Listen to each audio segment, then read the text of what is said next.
What's cracking, Pepper Jack? You are in the jungle. One college football game on Thursday night, October 16th. I've got a strong play in it.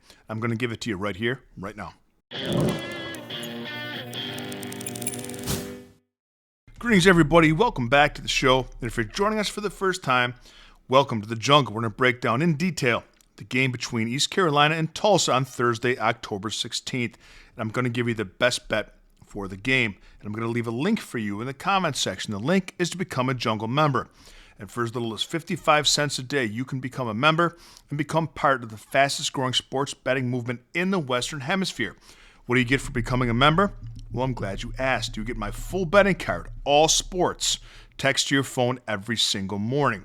You also get access to our members-only Discord and a direct line to me if you'd like me to opine on any other bet that you're considering placing. We have a free weekly trial. Take it for a test spin and see if it's for you. Today's video is brought to you by Outlier.bet, the top name in sports betting research, and by Red Lobster. Join us throughout the month of November at participating locations for Talladega Tuesdays and get bottomless Mountain Dew. Get all happed up on Mountain Dew for a price of $1.19. All right, so we have Tulsa at East Carolina. The line opened up at East Carolina minus 16.5. Since then, it's been bet up to East Carolina minus 17.5. I want to break down betting this game in two different ways for you. The first way, we're going to break it down just from an ordinary handicapping standpoint. Tulsa is 121st in scoring in the FBS of 136 teams. East Carolina is 71st. Now go down the list with Tulsa, any major offensive metric that there is, and it's rare they break the top 100 in anything. Tulsa's a bad football team, and that's not a hot take. East Carolina is a pretty good football team. They're 12th in the country of 136 teams in third down conversion percentage. And by the way, that includes the big boys, SEC, Big 10, Big 12, ACC, all the teams. And they can pass the football. East Carolina is 20th in the country, averaging 293 passing yards a game. Defensively, Tulsa's not as bad as they are offensively, but they're still bad. They're 104th in third down conversions allowed, 111th in first downs allowed. Now, third down conversion percentage and first downs are two different things.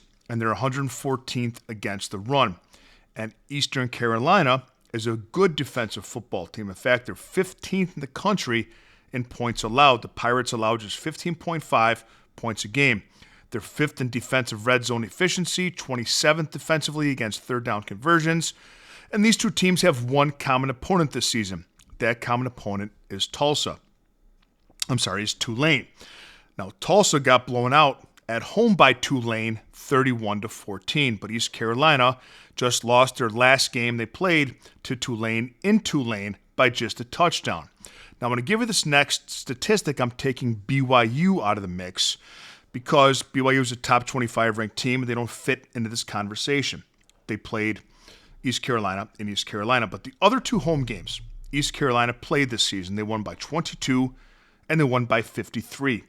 This is a classic bounce-back spot at home for East Carolina coming off of a loss against a very inferior opponent. Now let's talk about understanding sports betting. The public loves teams on the road with a huge point spread in their pocket. The public believes that with that amount of points, you can't lose. Ergo, the 16.5 or 17.5 with Tulsa in this game. But the sharp money, the real action, the big pockets, okay, that's what determines line movement. Sharp money loves fading teams that can't score on the road. That's Tulsa. And this is why the line moved from 16.5 to 17.5, because a ton of sharp money came in on East Carolina minus 16.5. So then the books adjust and they try to get more people on the other side. In this case, that's Tulsa, because the books try and minimize their risk. But don't let that dangling 17.5 points, that low-hanging fruit, that shiny number, don't let that fool you. If you can, take ECU minus the 16.5 for anything better than the price of minus 135. If you can't, I still recommend taking the ECU Pirates minus the 17.5. They should take care of business fairly easily in this game.